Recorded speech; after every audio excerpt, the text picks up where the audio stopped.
Mesdames, Messieurs, bonsoir et bienvenue dans cette édition à la une de l'actualité. Ce soir, Tabaski 2022, approvisionnement du marché en oignons et en pommes de terre. À quelques jours de la fête, l'offre est présentement nettement supérieure à la demande. Affirmation faite par le directeur de l'agence de régulation des marchés, Amadou Abdoul Si, qui annonce la disponibilité de plus de 40 000 tonnes de pommes de terre dans le marché. Vous l'entendrez dans cette édition.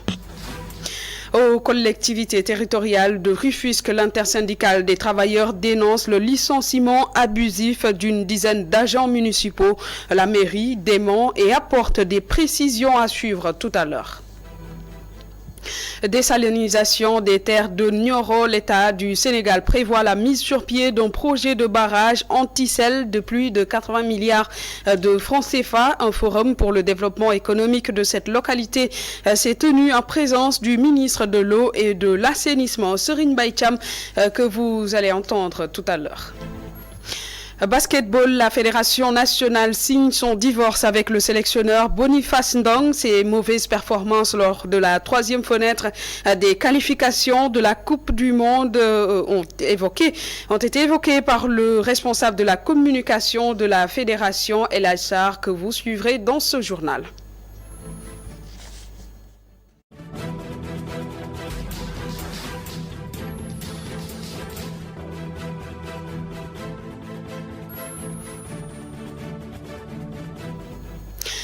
Bienvenue à toutes et à tous. À quelques jours de la fête de Tabaski, l'approvisionnement du marché en oignons et en pommes de terre est satisfaisant.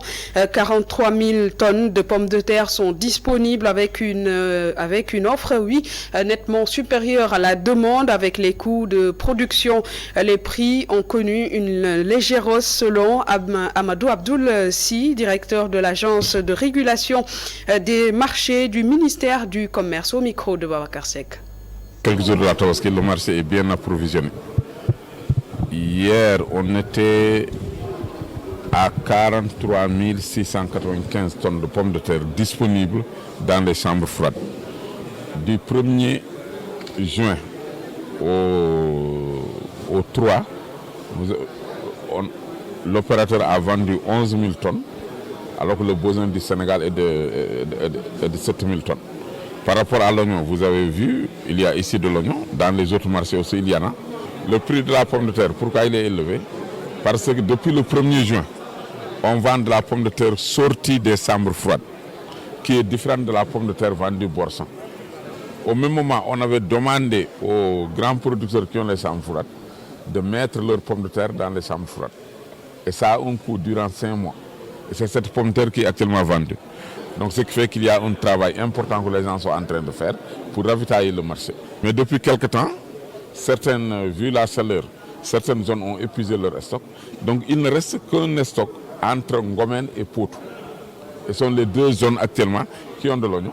Donc par rapport à l'espace qu'il y avait, actuellement c'est rétréci, on est en fin de cycle. Donc ce qui fait que la demande actuellement correspond à l'offre et que le prix donc, qui était très bas, à un certain moment ils ont vendu à 100 francs, 120 francs le kilo, actuellement que le prix a augmenté, alors que le prix conseillé était de 225, ils vendaient entre 100 et 125.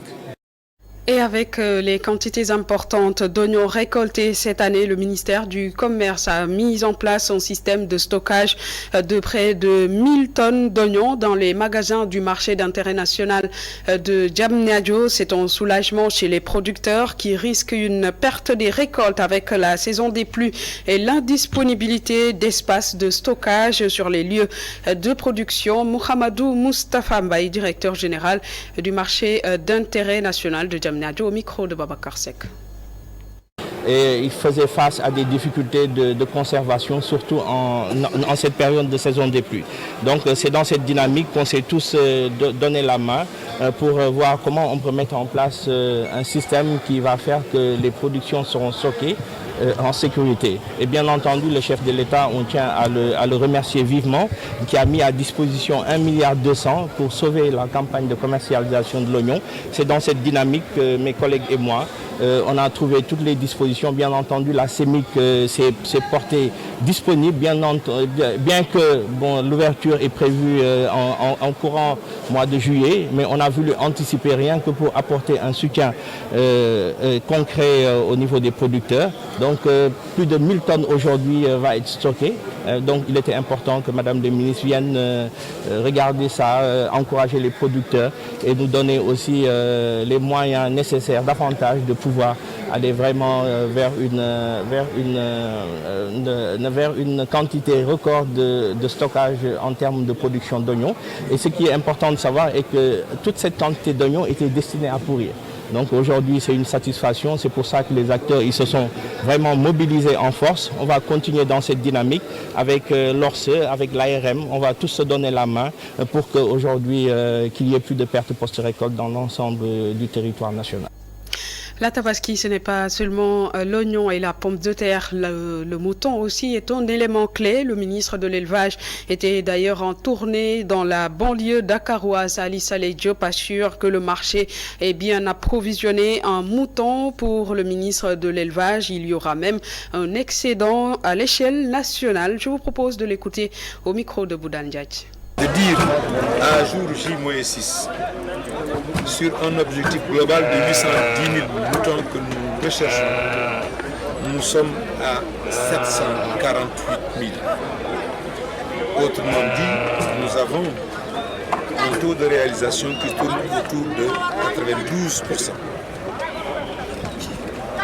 Cette performance laisse entrevoir à jour J-6 un excédent au niveau national de 20 000 moutons.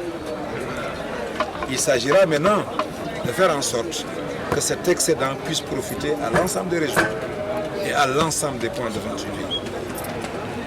Et autre fait notable qu'il faut dire, c'est que cet objectif de 92%, ce taux est atteint avec moins d'importations.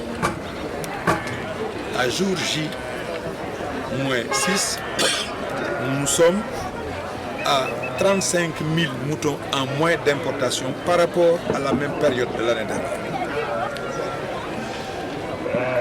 Vous vous souvenez, l'année dernière, nous étions en situation d'équilibre. Aujourd'hui, nous avons un excédent de 20 000. Ça voudrait dire très simplement que nous allons sûrement atteindre cet objectif de 810 000 que nous sommes fixés. Et je vous le disais tantôt, l'intersyndicale des travailleurs des collectivités territoriales de Rufisque dénonce le licenciement abusif des agents de 3 agents municipaux titulaires de contrats à durée indéterminée et de 9 CDD à la mairie de Rufisque Nord. Il dénonce une gestion autocratique du nouveau maire Hassan Kassé et demande la réintégration sans délai des agents licenciés. Mbaïsou, agent ou membre de l'intersyndicale des travailleurs des collectivités territoriales de Rufisque, au micro de Babacar Seck. Donc nous étions venus mobiliser l'ensemble des travailleurs pour contester la gestion autocratique du maire Hassan Kassé. Ce maire-là, depuis qu'il est venu à la tête de l'institution municipale du Nord, ce qui ne fait pas longtemps d'ailleurs, n'arrête pas de peser sur la conscience des travailleurs. Il n'arrête pas de les harceler et même de les intimider. Chaque jour, c'est un huissier qui est là pour veiller sur l'ensemble des travailleurs. Maintenant, il a franchi le Rubicon en licenciant 3 agents municipaux qui ont le CDI et 9 qui ont le CDD. Alors, la goutte qui a fait déborder le vase, vraiment, c'est le licenciement pour simplement des pécadilles. Un gardien qui est là à son poste, le maire, paraît-il, est venu à klaxonner et que le gardien ne l'a pas entendu.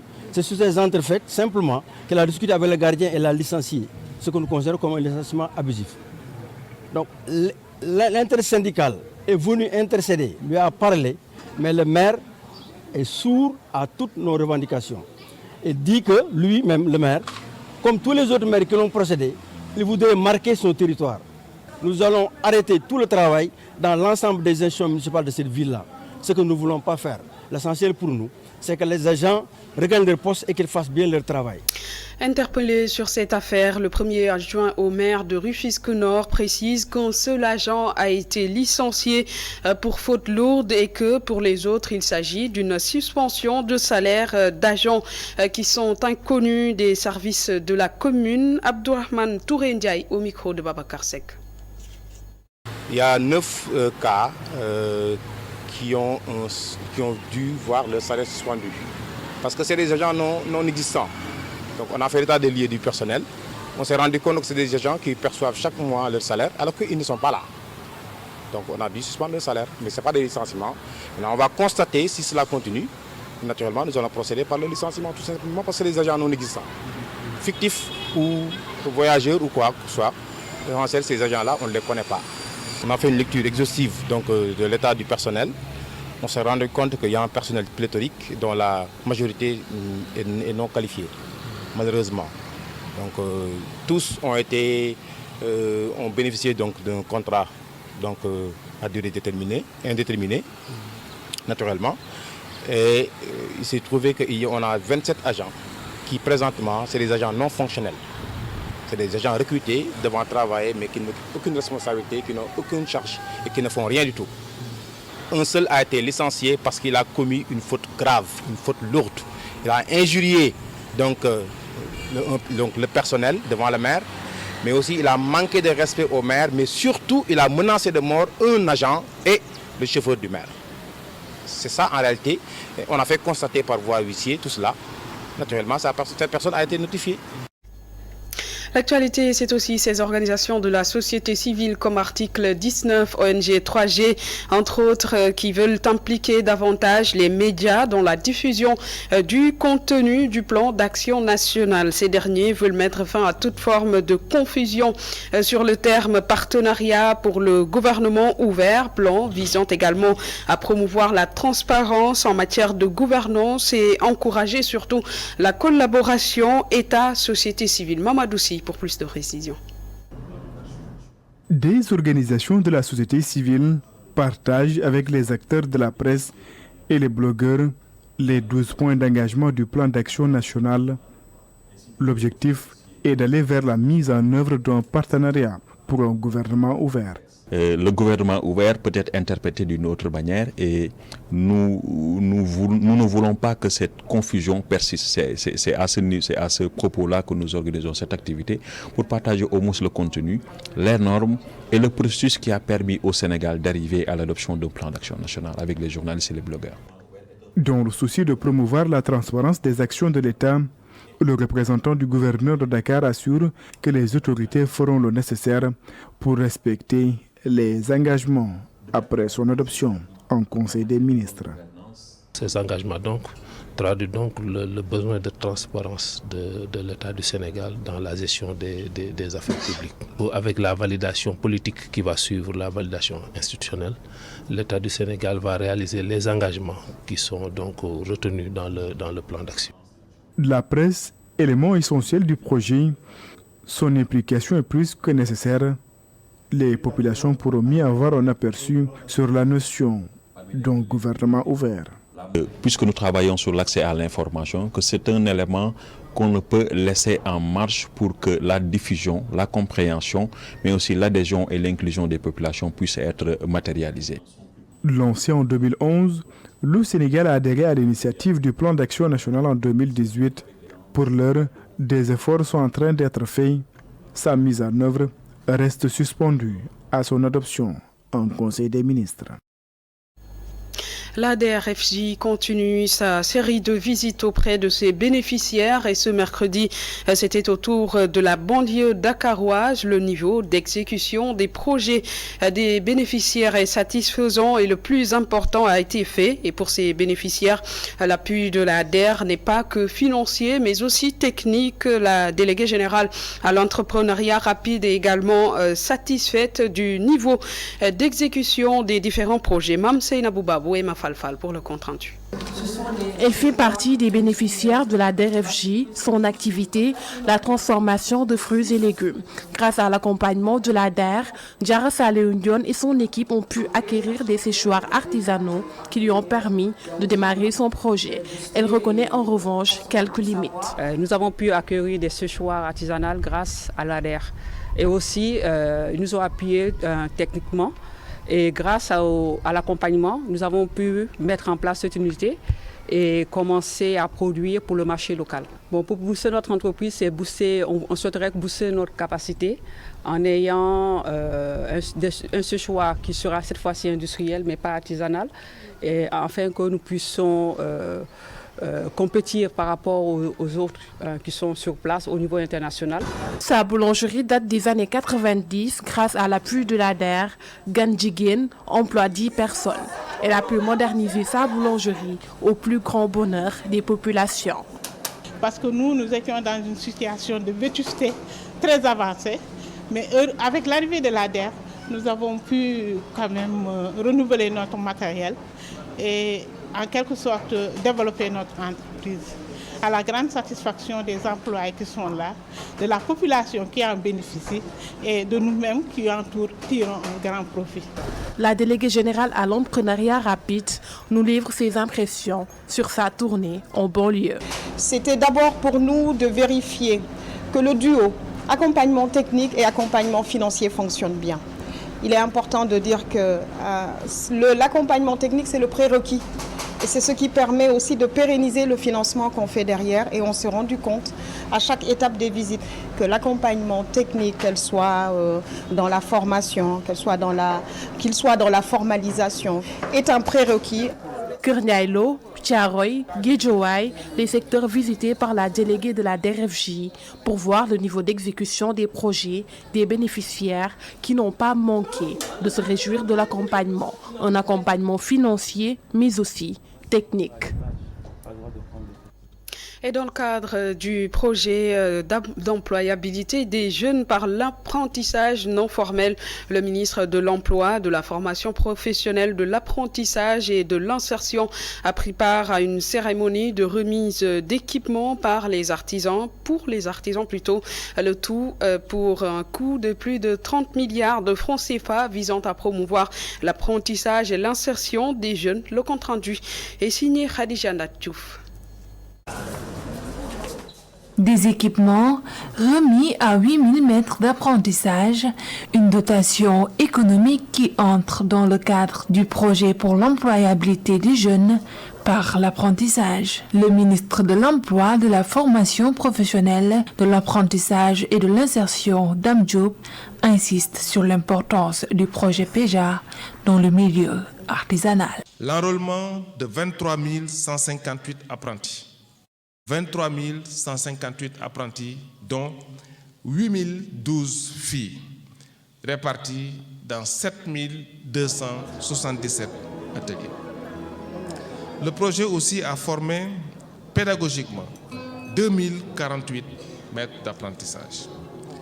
Le projet aussi a assuré la formation en entrepreneuriat de 5 723 maîtres d'apprentissage.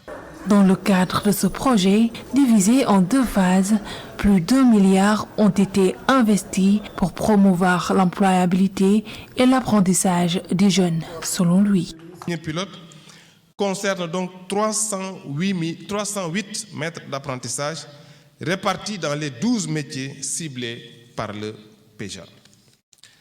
Au total, pour le pilote 1, 229 dossiers ont été validés pour un coût global de 178 530 596 francs CFA. En ce qui concerne le pilote 2, la finalisation est en cours pour 900 maîtres d'apprentissage, pour 900 millions de francs. Ces 12 corps de métiers qui ont bénéficié de ces dons d'équipement affirment que ce projet leur permettra de s'améliorer dans leur secteur d'activité. Ces équipements nous ont été offerts pour notre amélioration dans ce secteur d'activité. Nous allons gagner en temps et faire des productions de qualité.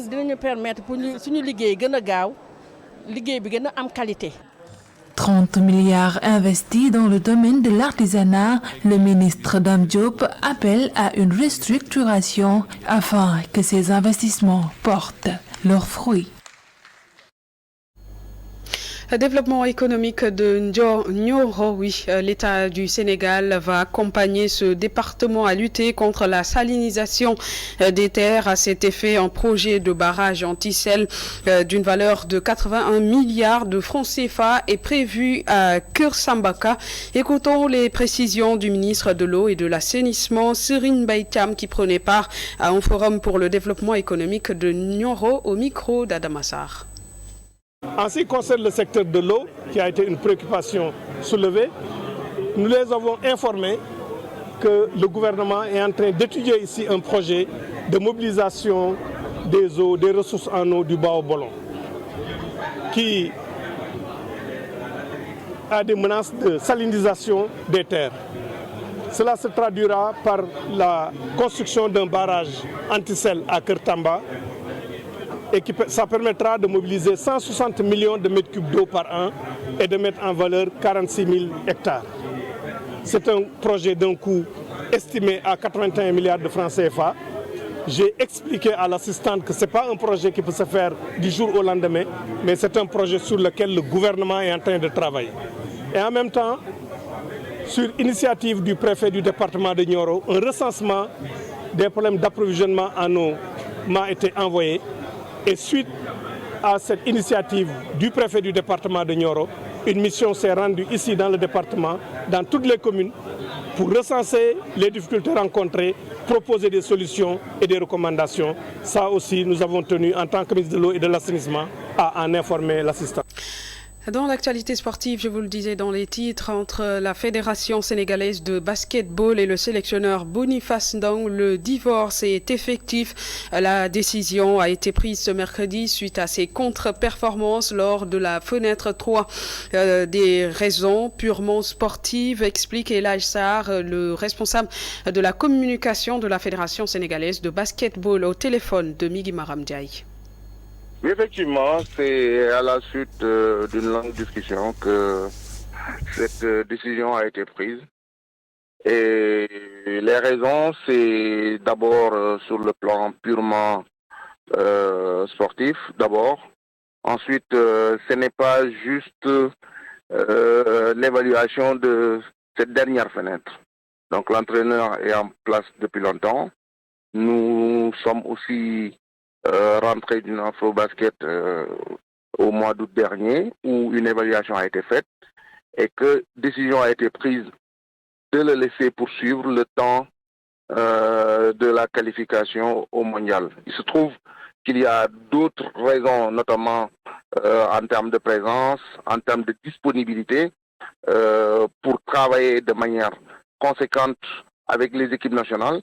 Donc plusieurs raisons dont le directeur technique national va devoir s'expliquer de manière beaucoup plus large ces jours à venir. Mais en fin de compte, la fédération a décidé vraiment de trouver notre entraîneur capable de mieux répondre aux attentes de l'équipe nationale et de la fédération sénégalaise de basketball. C'est avec le directeur technique national qu'ils étaient en contact, mais je pense que Boniface, un bon patriote et aussi un bon Sénégalais, et surtout un bon sportif, peut aisément comprendre que c'est ça aussi la vie du milieu professionnel. D'autres entraîneurs étaient là avant lui, il est venu, il a fait un travail que nous apprécions à juste titre. Maintenant, il se trouve que l'aventure s'arrête maintenant et nous lui souhaitons le meilleur pour l'avenir. Et voilà, mesdames, messieurs, qui met un terme à cette édition. Merci de l'avoir suivi. Bonne fin de soirée en compagnie des programmes d'ITV.